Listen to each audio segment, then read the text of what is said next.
Le Conseil de sécurité de l'ONU a voté une résolution demandant au Rwanda de retirer ses troupes de la République démocratique du Congo. Le Conseil de sécurité a également demandé la cessation immédiate des combats sur le territoire congolais entre les FARDC et le M23 soutenu par l'armée rwandaise. Est-ce qu'il faut dormir sur cette résolution, oui ou non? Nous allons en parler dans cette émission, mais comment est-ce que la RDC peut-elle s'organiser en interne pour pacifier totalement la République démocratique du Congo? Eh bien, madame, messieurs, bonsoir. Aujourd'hui, on va parler de la quinine pour la refondation du Congo. La quinine pour la refondation du Congo est un livre qui est sous presse et qui va sortir bientôt et qui va être porté sur les fonds baptismaux dans pas longtemps. Et l'auteur de ce livre, il n'est plus à présenter, il s'agit de Monsieur Thomas Oueti. Bonsoir. Bonsoir Ambroise. Monsieur Thomas Oueti, c'est vous l'auteur de ce livre, La quinine pour la refondation du Congo. Vous êtes coordonnateur de l'organisation de la société civile au PUR, président de la fondation Vivre pour les autres. Je pense que vous allez bien. Oui, oui, bien sûr, bien sûr, bien sûr. Alors, avec vous, nous voulons un peu parler de ces sujets assez importants. La refondation de la RDC, la quinine pour la refondation de la RDC, c'est un livre que vous avez produit, qui est sous presse actuellement, mais la question que l'on devrait se poser, pourquoi parler de la refondation de la RDC? Oui, Ambroise, lorsque vous achetez un immeuble abandonné, c'est-à-dire il n'y a plus rien qui fonctionne, les installations sanitaires ne fonctionnent plus parce que c'est un immeuble abandonné. Les plafonds n'existent presque plus, tout est abîmé, on n'avait pas à réparer. La logique, c'est de détruire l'immeuble, n'est-ce pas, et de recommencer à un autre immeuble où vous allez mettre tous les conforts nécessaires que vous voulez. Moi, je considère la RDC comme cet immeuble qui est pratiquement abandonné sur tous les points. On peut dire que rien ne marche en RDC, n'est-ce pas? Rien. Que ce soit l'administration, les infrastructures, la mentalité des gens, la morale, n'est-ce pas? C'est dans tous les secteurs que le virus a pénétré, même dans les secteurs religieux. Vous comprenez? Là, la religion qui nous donne la morale. Donc je me dis, pour espérer que ce pays joue son rôle dans les concerts des nations, il faut repartir à zéro. C'est pour cela qu'on fait la table rase. On s'est dit, on rentre jusqu'à 60 et on s'est dit, bon, qu'est-ce qu'on devrait faire? Et je me suis toujours référé aux 3 avertissements du roi Baudouin. Le premier, c'est l'immaturité des Congolais. C'est-à-dire qu'ils n'étaient pas prêts pour gérer à l'époque où on réclamait l'indépendance. Oui, bien sûr. Il n'y avait pas beaucoup d'universitaires. Aujourd'hui, il y a des centaines de milliers d'universitaires. Notre immaturité a fait qu'on n'a pas bien démarré avec le pays. Deuxième, le tribalisme qui est là jusqu'à aujourd'hui. C'est vraiment un problème qui est sérieux. Et troisième qui nous pose des problèmes, c'est la convoitise de nos richesses. C'est ça. Donc, on repart à zéro. Comment on va éviter ces 3 problèmes pour reconstruire notre pays? Donc, voilà pourquoi nous disons la refondation de la RDC. Et la refondation, justement, ça s'apparente à ce que les gens appellent états généraux. Lorsqu'on veut gérer un secteur, on tient ce qu'on appelle les états généraux pour un peu évaluer. Notre livre a 5 chapitres. Oui. D'abord, il y a l'histoire Oui. de la RDC, comment elle a commencé en 1885. Il y a l'état des lieux, hein, n'est-ce pas? L'état des lieux, comment on a trouvé le pays en 1960, jusqu'en 1960. Il y a les constats, hein, n'est-ce pas? Et puis il y a le 4e chapitre, la décolonisation de l'Afrique, etc. Et le 5e chapitre, c'est là qu'il y a des choses très importantes. On parle de la vision, on parle de la refondation, on parle de changement de la Constitution, changement de la Constitution. Dans ce livre. Dans ce livre-là, on parle de comment on peut maintenant envisager l'avenir de notre pays. Avant qu'on parle de votre vision, parce qu'aujourd'hui, je voudrais qu'on parle beaucoup plus de votre vision pour la RDC. Pour la RDC. Mais avant qu'on parle de votre vision, d'où vous est venue cette idée de pouvoir écrire un livre? Je pense qu'on est toujours préparé, hein, n'est-ce pas? Il se fait que c'est après que quand j'ai commencé à écrire et quand j'ai commencé à avoir des commentaires de tout le monde que je me suis rappelé que j'avais rêvé. J'avais un rêve. J'avais un rêve que j'ai retrouvé parce que j'ai mes cahiers spirituels. Je tiens toujours un cahier spirituel annuel. Chaque année, j'ai les cahiers spirituels. Donc, 88, 89, jusqu'à ce jour, chaque année, j'ai un cahier pour les grands faits, les rêves, les songes, les grands faits saillants de ma vie. Okay. Hein, n'est-ce pas? Je me suis dit, j'avais rêvé ça. Ça m'a pris 2 semaines pour chercher le cahier où se trouvaient ces rêves. Et j'ai trouvé, c'était le 7 février 1989. Okay. J'ai rêvé que j'étais en train de présenter 2 livres, effectivement. J'ai 2 livres qui sont déjà terminés. Le livre « La quinine pour la refondation » de la RDC. La quinine, le mot est venu en 2018. Je me trouvais à Paris, j'ai fait une émission, je vous ai donné un petit extrait. Justement, je voudrais qu'on suive d'abord cet extrait de cette émission que vous avez tenue en 2018. Là où M. Thomas Ouechi parlait de, justement, de la quinine pour la refondation. Le mot est venu justement dans cette émission. Je n'avais pas préparé, j'ai dit la quinine. D'accord. Parce que je sais que les gens ne peuvent pas facilement avaler la quinine. Hein, n'est-ce pas? Alors, on va suivre d'abord cet extrait de cette émission et puis on va revenir sur ces plateaux. Que c'est une quinine que je vais vous donner. Une quinine. Une quinine, pour la boire, il faut beaucoup supplier celui qui doit boire. C'est une quinine. Pour que le Congo démarre, la vision que j'ai pour ce Congo, c'est un espace de pouvoir influencer. Le Congo, c'est un patrimoine mondial. Il faut que nous puissions arriver à comprendre que tant que nous n'avons pas ça dans nos têtes, le Congo ne va jamais démarrer. C'est un patrimoine mondial, mais que Dieu a confié aux Congolais. C'est nous, Congolais, qui devons gérer ce patrimoine mondial. Parce que tout ce qui est dans notre pays, tous les problèmes que nous connaissons dans notre pays, c'est parce que les autres ont besoin de ce que nous avons. Eh bien, que nous ne comprenons pas qu'il faut coopérer avec eux dans la dignité pour relever le niveau de vie de notre pays, le niveau de vie de notre pays. Avant de parler de ce patrimoine mondial, il faut d'abord connaître la destinée. La destinée, pas le destin. La destinée prophétique de notre pays. D'accord. Quelle est la destinée prophétique de notre pays?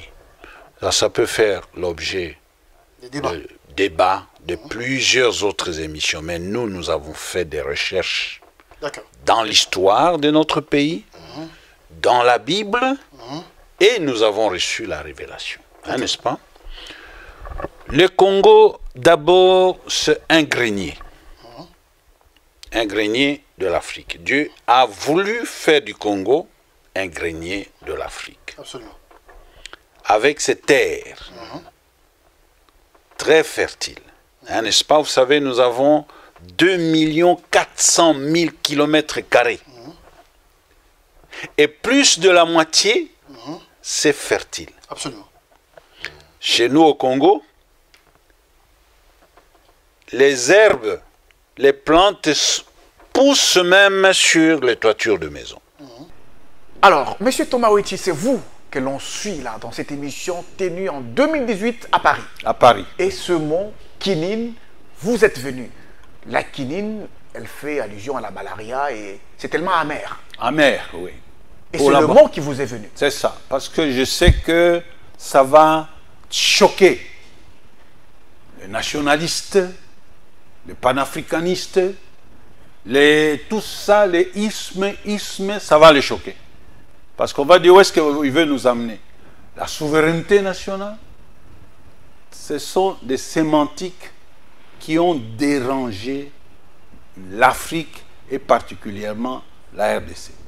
Alors, on en vient maintenant à la question. Quelle est votre vision pour la RDC? Je voudrais qu'on puisse avoir suffisamment de temps pour ça. Quelle est votre vision pour la RDC? La vision que j'ai pour la RDC, c'est une vision, je ne peux pas dire que c'est ma vision.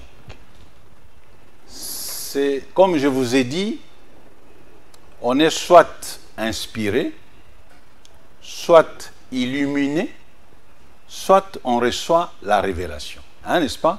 Moi, je peux dire que c'est la somme de ces trois qui fait qu'aujourd'hui, je peux parler de ma vision, qui n'est pas ma vision, mais au fait, c'est la vision de Dieu pour la RDC. La vision, c'est quoi? La RDC, c'est un patrimoine mondial. Les Congolais doivent comprendre et devraient comprendre ça depuis 1960. Pourquoi patrimoine mondial? Je peux le justifier par l'histoire. Ok. L'histoire nous montre que la guerre de 1914 à 18, c'est la RDC qui était encore au centre avec le caoutchouc, hein, n'est-ce pas? La Belgique, la révolution du caoutchouc, la révolution du pneumatique, ça a produit beaucoup d'argent pour faire face aux provocations de Hitler. Et ce sont les Alliés qui ont remporté la guerre de 1914 à 1918. Vous voyez. Deuxièmement, c'est 1940 à 1945. C'est la RDC encore. Et toutes les nations, hein, il paraît que la RDC est au centre même de la Terre. Je ne sais pas. Ouais, c'est ce qu'on nous dit. Ouais. Quand on regarde, la RDC est vraiment au centre de l'Afrique et non au seulement centre de la Terre. mais également au centre de la Terre. C'est formidable, hein, n'est-ce pas? Ce n'est pas le fait du hasard. Je vous ai suivi dans une émission avec un apôtre ici, justement. Le spirituel. Si on ne considère pas le spirituel dans toutes nos analyses, eh bien, on fait fausse pas. Donc la RDC encore est revenue avec l'uranium de Chikonloboy, qui a permis à ce que les Américains fabriquent la bombe qu'on a lancée contre le Japon qui soutenait Hitler, hein, Hiroshima. Aujourd'hui, c'est encore la RDC, hein, n'est-ce pas? La révolution de la technologie. Hein? Les voitures électriques, les téléphones, tout ça, on a encore la RDC qui est là. Donc, ça, c'est déjà sur le plan historique, la RDC n'est pas n'importe quel pays. Tous les regards du monde sont là. Rivés sur la RDC. Comment? Le roi Baudouin dit, faites attention. Alors, pourquoi ne pas anticiper? Sur le plan géostratégique, hein, n'est-ce pas?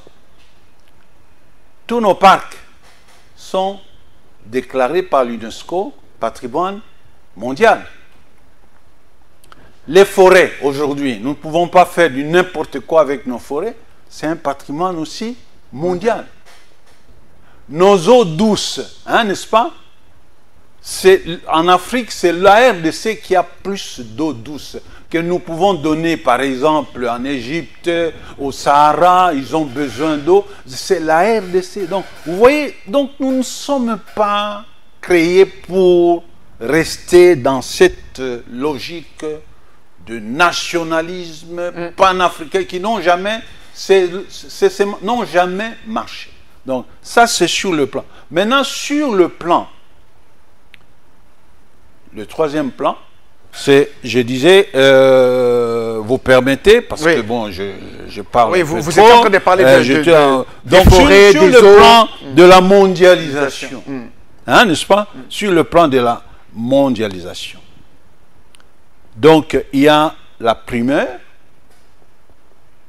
qui est donnée sur le plan mondial à la citoyenneté que à la nationalité. Oui. Si nous prenons les États-Unis d'Amérique, si nous prenons même la Belgique aujourd'hui, alors en Belgique, on ne parle pas de nationalité, on parle de citoyenneté. Et d'ailleurs, aujourd'hui, la Belgique, qui nous a colonisés, c'est le pays où on trouve beaucoup plus de Congolais qui occupent des postes. Effectivement, il y a des députés, des parlementaires, chevins, tout ça, congolaise. etc. De Congolais, hein, n'est-ce pas? On parle de citoyenneté, on ne parle pas de nationalité. Ça, sur le plan mondial. Sur le plan mondial, il y a aussi la notion de partenariat gagnant-gagnant. Hein, n'est-ce pas? Pourquoi? C'est-à-dire que si on veut entrer en partenariat avec tel, ben c'est gagnant-gagnant. Voici ce que nous vous donnons et nous voulons voir ce que nous gagnons. Hein? Et puis, il y a la prédominance de la technologie sur les ressources naturelles. Ah. Aujourd'hui, je ne sais pas si vous suivez, ce sont le pays donc, qui possède la technologie qui domine. Hein, n'est-ce pas?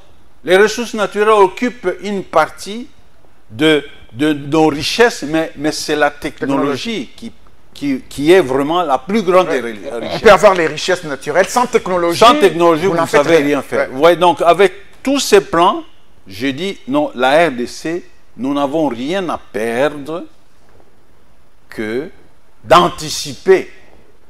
Anticiper ce qui peut nous guetter. Anticiper ce qui peut nous guetter. Oui, parce que qu'est-ce qui peut nous guetter aujourd'hui? Nous parlons de la balkanisation, balkanisation, c'est tout le monde. Ce n'est pas facile de balkaniser la RDC. Hein?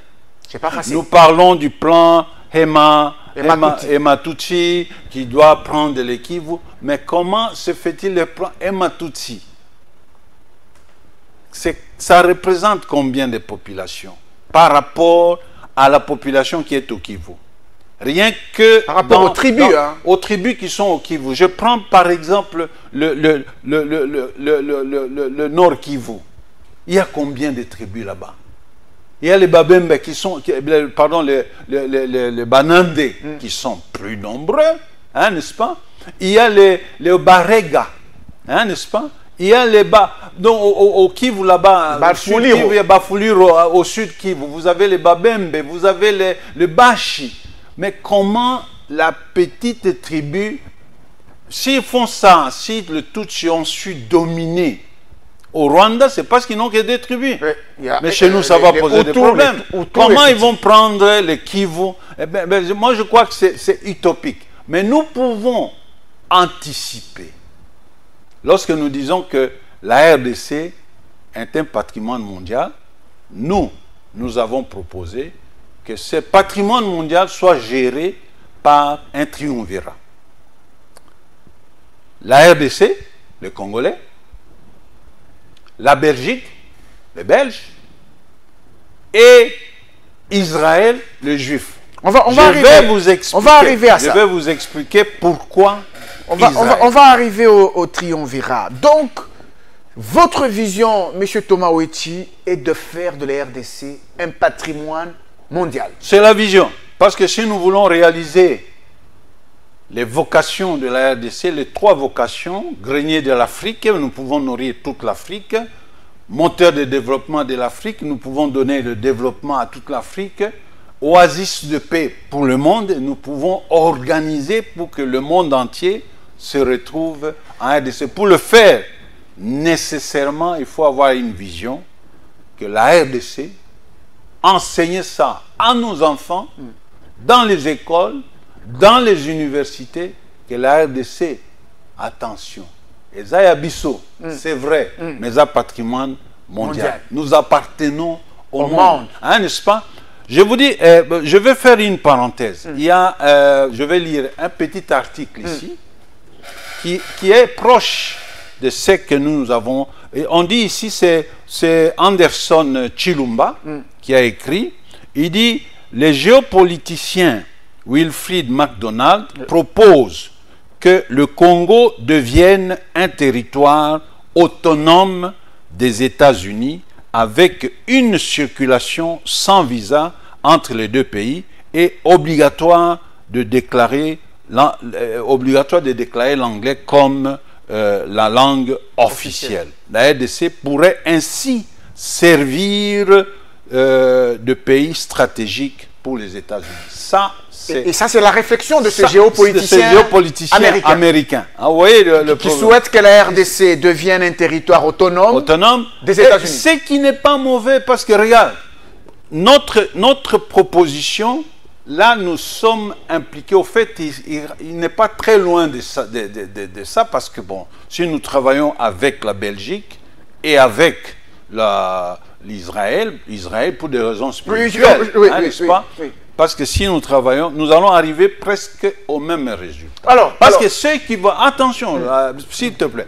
Ceux qui veulent parler de nationalisme, c'est justement ça ma question. C'est justement ça ma question. Qu'est-ce qu'on en fait? Qu'est-ce qu'on fait de la souveraineté d'un pays? Je vais vous donner l'exemple du Canada. Qui est le roi? Parce que le Canada, c'est une monarchie. Qui est le roi du Canada? C'est Charles III. Hein, n'est-ce pas? Qui est britannique. Ils ont une constitution, le Canada fonctionne, le Canada en 60, il était presque au même pied d'égalité que la RDC, avec les Belges, hein, n'est-ce pas? Qui est celui qui dirige l'Australie aujourd'hui?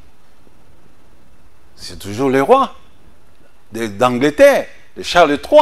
Vous voyez? Donc, ce sont des histoires... La RDC n'est pas n'importe quel pays.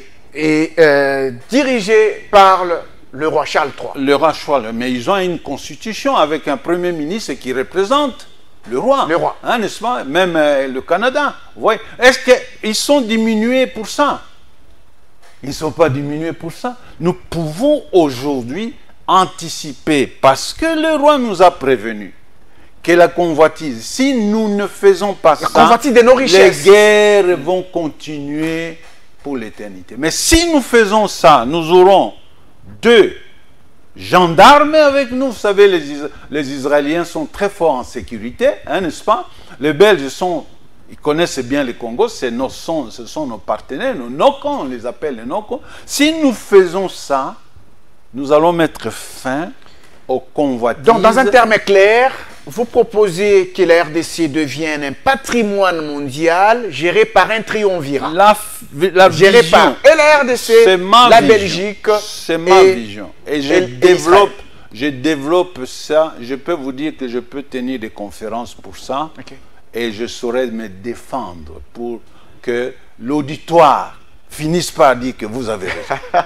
Je suis certain parce que je me suis préparé pendant plusieurs années. J'ai fait des centaines d'émissions sur Sangomalamu et dans d'autres chaînes. Comme ça, j'ai parlé de la spiritualité, j'ai parlé de l'amour du Congo, je ne m'étairai point. Je fais, qu'est-ce que voulez-vous faire de l'aide? J'ai toutes ces émissions-là. C'est ainsi que je suis arrivé à dire, mais non, pourquoi le roi Baudouin nous a parlé en 60? Faites attention. Mais aujourd'hui, ça s'amplifie. Jusqu'à ce que l'Europe qu'on a toujours respectée, l'Union européenne, signe des contrats avec, au vu et au su de tout le monde. Signe des contrats avec le Rwanda pour les minéraux que le Rwanda n'a pas. Non, nous sommes descendus trop bas. Hein, vous comprenez?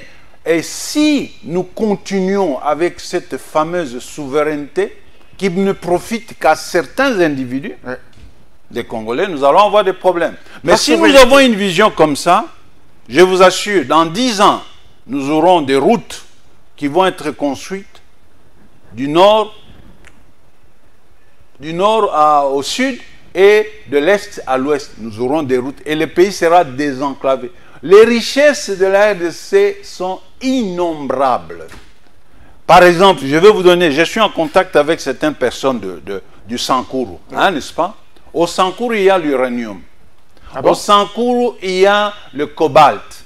Au Sankuru, il y a le coltan. Mais j'ai même des échantillons qu'on m'envoie, papa. Donc, pour vous dire que rien qu'au centre, si on arrive à désenclaver le pays, on a des routes partout. Donc, les richesses de la RDC vont profiter à beaucoup de pays. Même les pays voisins seront... Hein, ils vont retrouver leur compte. Le Rwanda qui nous combat aujourd'hui, il ne va plus nous combattre parce qu'il va retrouver aussi son compte. Donc vous trouvez qu'il faut un travail de sensibilisation important de la population? Il faut un travail de sensibilisation. On fait comprendre à la population congolaise, nous voulons faire de la RDC. Qu'on abandonne d'abord, qu'on abandonne ces histoires, parce qu'il y a le tribalisme qui est là, certainement. Il faut lutter contre le tribalisme, il faut faire comme Mobutu, hein. Mobutu, vous connaissez la plupart des discours de Mobutu, il disait à leur ministre, écoutez, si je trouve 3, 2, ok, 3, je peux, mais plus que 3, je n'accepte pas. Vous voyez? Donc, combattre d'abord le tribalisme. Deuxièmement, il faut élaguer des notions des Congolais de père et de mère. Ce n'est plus ça, nous ne sommes plus là. Nous sommes aujourd'hui au XXIe siècle, nous parlons de citoyenneté, non pas de nationalité. Citoyen. Il y a des bons citoyens. Il y a des bons citoyens. Il y a de bons citoyens, même parmi... Qui sont Congolais ou de père ou de mère, mais parmi les gens que nous sommes en train de vilipender aujourd'hui. Nous avons beaucoup de Congolais au Rwanda. Il y a beaucoup de Congolais au Rwanda. Il y a un des ministres de Kagame, dont un des parents était Moulouba. Ça, vous connaissez, non? Une dame. Un bon citoyen rwandais. Un bon citoyen rwandais, n'est-ce pas? Donc, je pense que nous ne devons pas voir seulement le présent, nous devons voir le futur. C'est pour cela que moi, je me dis, si on a... Dans mon livre, j'ai dit, on peut anticiper. Lorsqu'on va anticiper, on présente ça à la communauté internationale, que nous sommes un patrimoine mondial. Eh bien, pour que nous puissions bien gérer ce patrimoine, nous avons choisi la Belgique et Israël. Israël, pourquoi? Parce que nous avons des liens. Notre Dieu, c'est le Dieu d'Abraham. Et Israël, jusque maintenant, il n'y a personne qui arrive à me dire, depuis quand cette carte du Congo existe, à Capernaum, là où Jésus prêchait dans les synagogues. C'est là où la synagogue, c'est là qu'on trouve. Moi, on va voir cette carte dans les images, vous le voyez. J'étais là. La carte de la RDC à Capernaum. Oui, à Capernaum, moi j'étais là. Bon, il paraît qu'il y a Dr Ngalassi, je l'ai cherché, mais il n'est pas disposé. Dr Ngalassi a été là, celui qui a fait remarquer ça en 2014, pour la première fois. Il dit, mais tiens, ça, c'est la carte. C'est vrai. Mais depuis quand elle est là? Je peux vous le confirmer. J'ai prié à l'époque à l'église de la Louange. Effectivement, c'est voilà, je le cherche, mais pour le moment, il est. Je voudrais connaître depuis quand ça existe, cette carte. C'est un mystère, vous comprenez? Donc, c'est pour cela. Les Juifs, ils ont d'abord, ils ont la technologie, ils ont le moyen, et puis sur le plan sécuritaire, ils peuvent vraiment venir aider notre pays. Mobutu faisait recours aux Juifs. C'était la grave erreur de Mobutu de choisir entre un frère et un ami, de choisir l'Égypte plutôt que de choisir Israël. Alors, qu'est-ce qu'on va dire au monde, aux autres pays africains? Le panafricanisme, Monsieur Thomas Ouiti, le panafricanisme, lorsqu'on sera un patrimoine mondial géré par un triumvirat, RDC, Belgique, Israël, les autres nations africaines. On doit changer le contenu du panafricanisme, tel que les Kwame Nkrumah les Sékou Touré l'ont conçu avec le Patrice Lumumba. On doit changer. C'est une bonne idée, n'est-ce pas? Oui. Le panafricanisme, c'est comme l'Union européenne aujourd'hui. C'est pas mauvais. C'est pas mauvais, mais ça a échoué parce que si le panafricanisme était vraiment efficace, d'ailleurs nous voyons l'OUA. L'OUA, aujourd'hui nous avons une guerre qui a duré pendant 30 ans.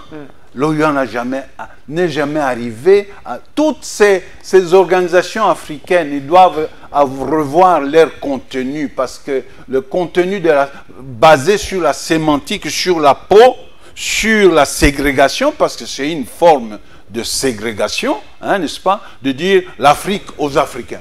Non! L'Amérique aux Américains. Non! Hein, n'est-ce pas?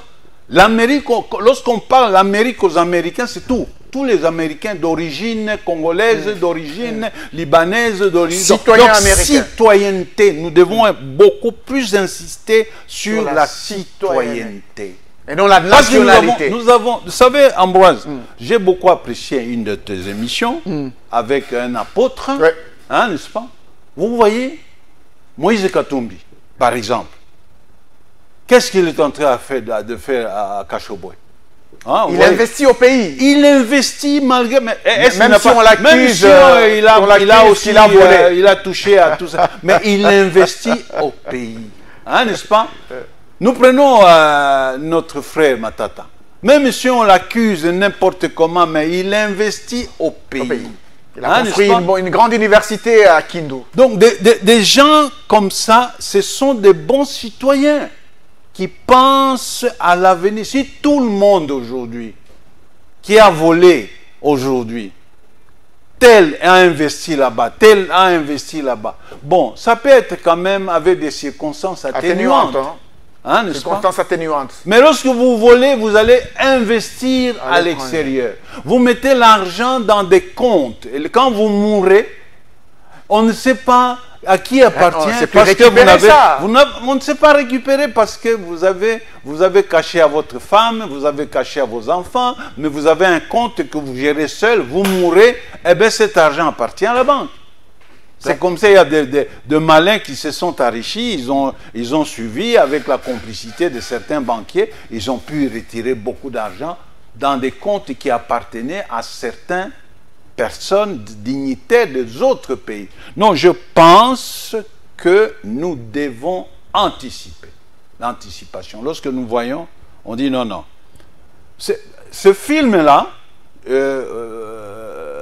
les chers téléspectateurs, si vous savez là où vous pouvez trouver ce film, faites-nous signe. Les oies sauvages et l'État sauvage. Il y a deux films.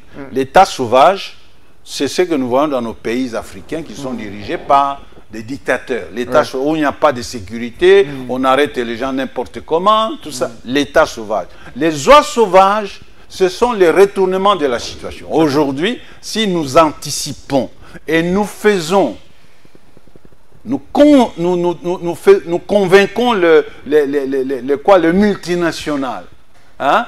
N'est-ce pas que nous sommes bien disposés à mieux nous organiser pour que ce que vous cherchez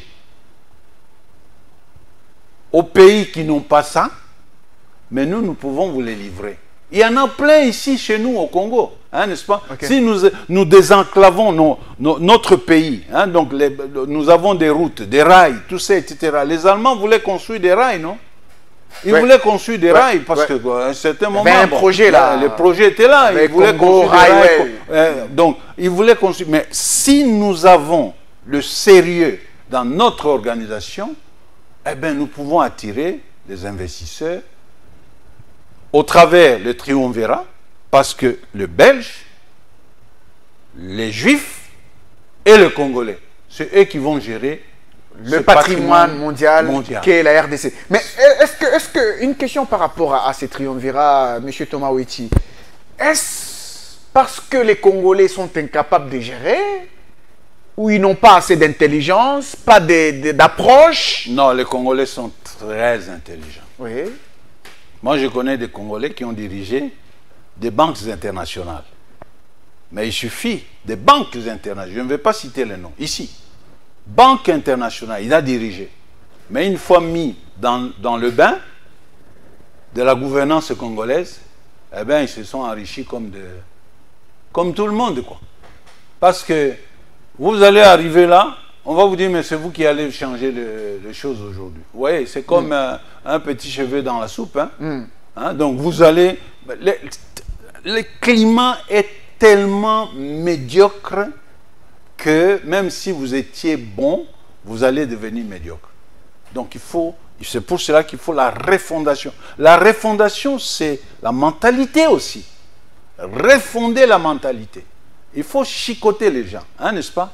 Chicoter de manière à ce qu'il faut la sanction. La sanction, la discipline. Discipline. Et lorsque nous avons les triumvirats, ils vont nous aider parce que nous aurons une constitution. Les triumvirats ne vont pas gérer comme ça, à travers nous allons nous inspirer sur les constitutions comme canadiennes, les constitutions. Et puis nous projetons dans notre livre une constitution basée sur le système fédéral. Ça, c'est très important. En commençant avec 12 États. Hein? Chaque ancienne province est divisée par 2. Donc, avec les triumvirats, ils vont nous aider à mettre une administration adéquate, parce que s'il n'y a pas une administration adéquate, ça pose des problèmes. Avec les triumvirats, ils vont nous aider à mettre une armée digne de soi, hein, n'est-ce pas? Parce qu'aujourd'hui, un des problèmes de la RDC, c'est que nous avons une armée qui est très faible. Il faut reconnaître ça. Le président de la République a parlé de ça hier. Il a dit quand ils sont pris sans combat. C'est sans combat, hein, n'est-ce pas? Et si le Conseil de sécurité ne prend pas de mesures, eh bien, ils peuvent, en 2 mois, ils sont jusqu'ici à Kinshasa, avec notre armée. Vous voyez le problème? D'abord, pourquoi? Parce que l'armée aussi n'est pas motivée. Hein, le président de la République, Félix Antoine Tshisekedi, en a parlé ce samedi lors d'un entretien avec les parlementaires de l'Union sacrée de la Nation. Il a dit qu'effectivement, il a rendu hommage aux vaillants militaires des FARDC qui s'ébattent au front pour préserver l'intégrité territoriale de la... Il a promis qu'on va monter bientôt une armée professionnelle, mieux équipée, mieux avec des éléments bien nourris et bien motivés, avec des bons salaires. Ça, il l'a promis ce samedi. Et alors, pour revenir à ce patrimoine mondial, vous étiez en train de dire que la RDC est pratiquement le grenier de l'Afrique. Oui, bien sûr. Le moteur du développement en Afrique. Oui, oui. Nous avons des lacs qui sont poissonneux, hein, n'est-ce pas? Le lac Tanganyika, par exemple. Il y a des poissons qui meurent de vieillesse, hein, n'est-ce pas? Alors que nous importons des chinchards de la Namibie. Vous vous rendez compte? Nous avons des lacs Kivu, lac Tanganyika, lac Edouard.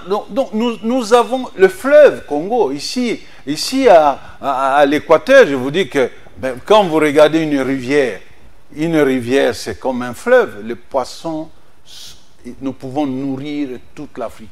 L'agriculture, on peut développer l'agriculture parce que nous avons des terres arables, hein, n'est-ce pas? Dans notre pays, nous pouvons nourrir toute l'Afrique. L'Afrique ne peut pas mourir de faim. Mais avec nos capacités hydroélectriques. Mais il faut une bonne gestion. Il faut une bonne planification. Il faut des investissements. Il faut des capitaux.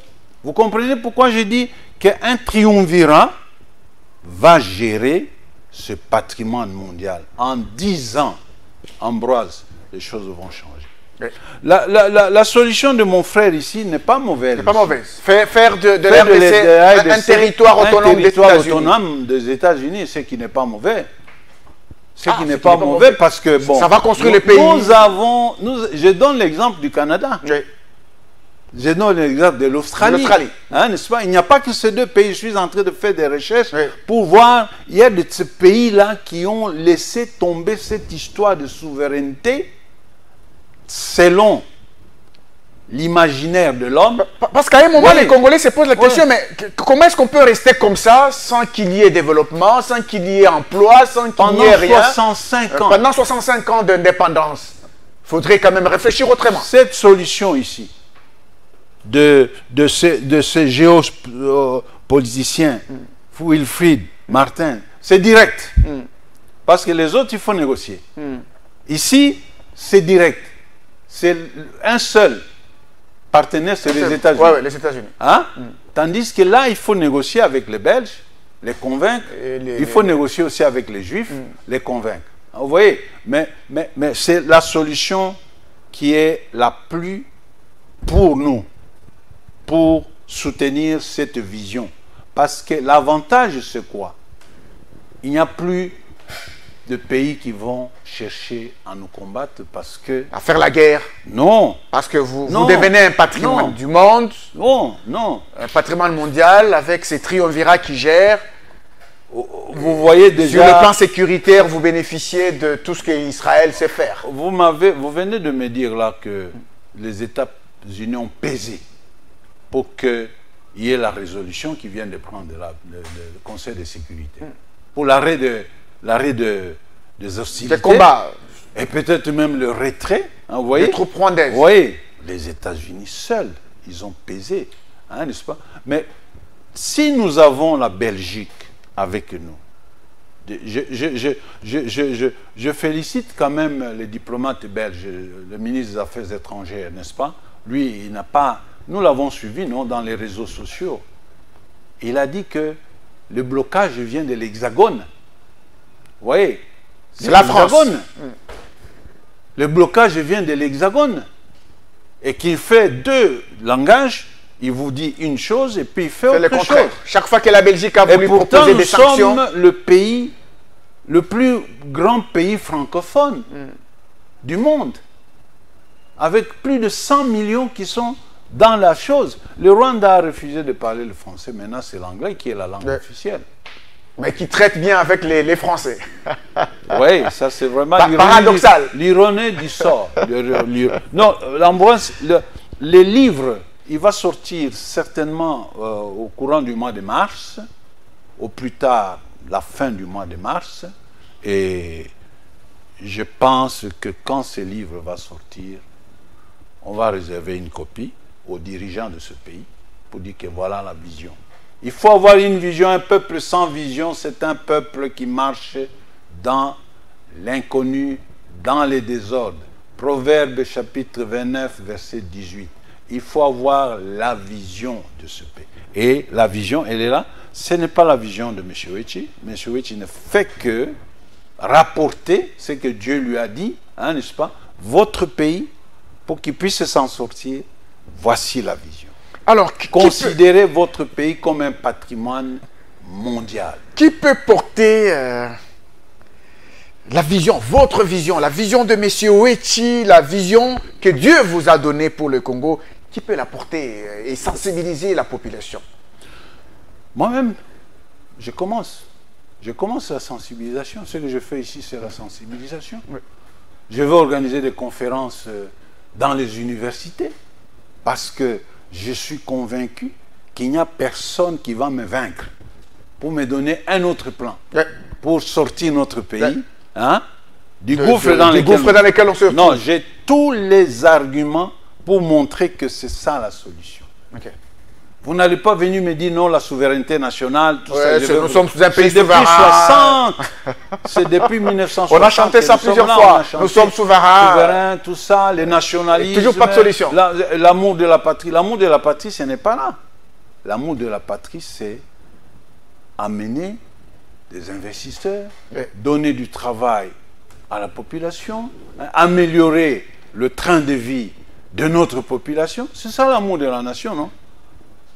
L'amour de la nation, c'est ça. Vous pensez qu'un Matata Ponyo qui a investi là, à Kindu, là, parce qu'il ne pouvait pas investir partout, mais là, il a impacté, hein, n'est-ce pas? Est-ce qu'il y a quelqu'un du Maniema qui va dire que Matata Ponyo n'aime pas les Maniema? Ah, qui va le dire? Qui va le dire? Vous voyez? Donc, à Kashobo, là-bas, c'est que Moïse Katumbi est en train de faire là-bas. À Kashobo, des plantations de maïs pour nourrir la population, l'université, les ceci, etc. J'apprends que même Bahati Lukwabo a commencé aussi au Kivu, il a conçu des universités. Mais vous allez me dire que mais c'est ça l'amour de la nation, l'amour de sa patrie, l'amour de son village, n'est-ce pas? Dans votre village, vous devez avoir au moins quelque chose qui montre que vous aimez votre village, hein, n'est-ce pas? La terre. C'est ça, hein? Vous avez discuté avec effectivement l'apôtre. Ça m'a beaucoup. J'ai dit oui, la terre. La terre. La terre a une signification, notre terre. Il n'y a personne qui va venir nous arracher 1 centimètre de notre terre, parce que c'est d'abord, je trouve ça de l'utopie. Il faut tuer toutes les populations qui sont là. Pour que le Tutsi disent qu'il veut faire un empire Tutsi Hemaland qui va passer dans les Kivu jusqu'au Maniema. Donc il faut exterminer toutes les autres tribus. Quand vous parlez de la terre, vous faites allusion à la spiritualité, à la politique. Bien sûr. Il faut lier les deux. La spiritualité et la politique. Oui, Salomon l'a fait, non? Salomon l'a fait lorsqu'il a eu le pouvoir. Il a demandé à Dieu la sagesse pour bien gouverner le peuple. C'est le spirituel. Il a eu la sagesse, n'est-ce pas? Et il a gouverné pendant 40 ans, sans guerre. C'est la spiritualité. Tout commence par la spiritualité. Même ces appareils de téléphone que nous avons, ça commence par la spiritualité. On rêve, on voit quelque chose. Moi, aujourd'hui, je rêve ça. Et on peut trouver ça dans mon livre, le rêve que j'ai pour la RDC. Hein, n'est-ce pas? Nous sommes arrivés à la fin de notre émission centrée sur la quinine pour la refondation de la RDC, la quinine. Un mot sur les livres? Bon, le livre va sortir, j'espère, au mois de mars, d'après l'imprimeur. Je voulais donner ça à Harmattan, mais il m'a donné un délai plus long, 7 mois, parce qu'Harmattan, l'avantage, c'est qu'il peut vendre ça, okay. Hein, de choses. Bon, j'ai donné ça à une librairie ici, qui est aussi forte, donc il va faire ce livre, et puis il va vendre aussi. Ce n'est pas la vente qui m'intéresse, okay. Mais c'est les contenus. Les contenus, je vais partager avec... Et cette solution que vous proposez à la RDC pour qu'il n'y ait plus de guerre. Pour qu'il n'y ait plus de guerre. Parce que le roi Baudouin nous a dit ça. Oui. Faites attention à la convoitise. Mais pour arrêter la convoitise, on travaille avec des partenaires forts et fiables. Votre mot de la fin? Mon mot de la fin, c'est que je rends grâce à Dieu qui aujourd'hui touche les cœurs des gens de la communauté internationale pour que la guerre ne se généralise pas dans notre pays. Quand je vois comment les morts, j'ai reçu une vidéo venant du côté de Beni Butembo là-bas, avec les gens là de l'Ouganda qui tuent, tout ça. Non, ça fait très mal. Je n'ai même pas bien dormi. Donc, mes bien-aimés, prions, la solution viendra de Dieu. Merci beaucoup, Monsieur Thomas Oueti. Nous rappelons que vous êtes coordonnateur de l'organisation de la société civile au PUR. Merci également. Vous êtes président de la fondation Vivre pour les autres. On va vous retrouver prochainement, dès que le livre va sortir, et on va encore parler de ces choses. Approfondir. Merci. Merci beaucoup, Ambroise. Merci. Mesdames et messieurs, je pense que vous avez aimé cette émission. Merci à vous de l'avoir suivi. On vous retrouve prochainement pour d'autres numéros des Tables Rondes. Au revoir.